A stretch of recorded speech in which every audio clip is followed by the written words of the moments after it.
अस्य श्रीकेतुकवचस्तोत्रमन्त्रस्य त्र्यम्बकऋषिः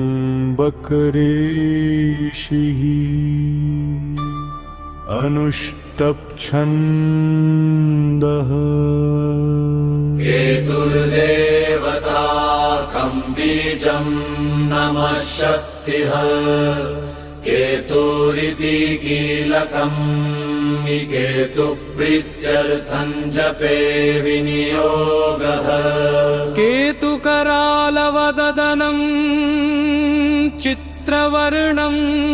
किरीटिनम्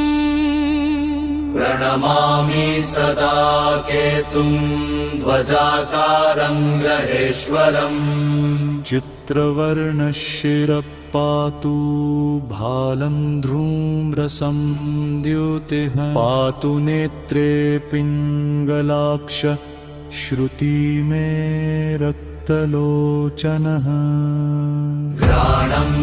पातु सुवर्णाभश्चिबुकं सिंहिकासुतः पातु कण्ठं च मे केतुः स्कन्धो पातु ग्रहाधिपः अस्तु मातु श्रेष्ठ कुक्षिं पातु महाग्रहः सिंहासनः कटिं पातु मध्यं पातु महासुरः ऊरुं पातु महाशीर्षो जानुनिमेऽस्तिकोपनः पातु पादौ च मे क्रूरः सर्वङ्गं नरपिङ्गलः यदिदं कवचं दिव्यं सर्वरोगविनाशनम् सर्वशत्रुविनाशं च धारणाद्विजयी भवेत् इति श्रीब्रह्माण्डपुराणे केतुकवचं सम्पूर्णम्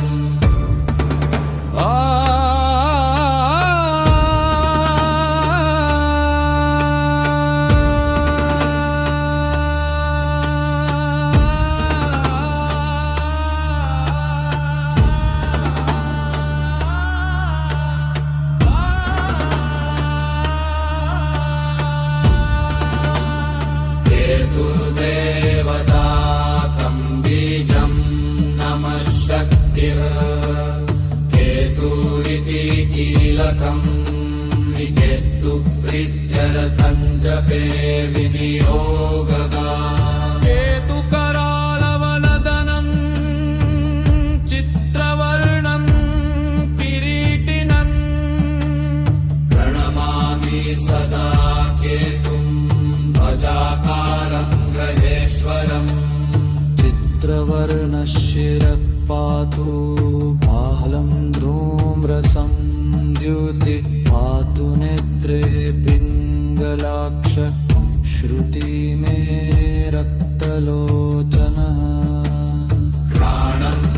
पातु सुवर्णाभश्चिबुकं सिंहिकासुतः पातु कञ्चं च मे केतुः स्कन्धो पातु ग्रहाधिपः अस्तु